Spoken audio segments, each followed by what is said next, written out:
Suasana saat akan melaksanakan salat maghrib di Masjid Baitus Salihin Ule Kahik. Beginilah suasananya, dengan penampakan masjid lagi pembangunan.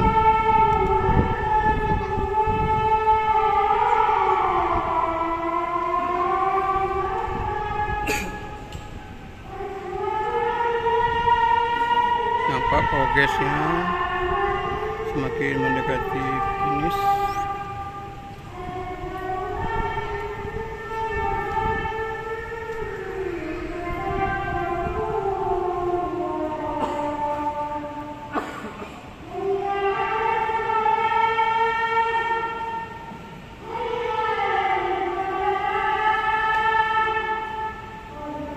Mudah-mudahan cepat selesai dan bisa dikeluarkan oleh jamaah di kawasan Lekaling dan sekitarnya.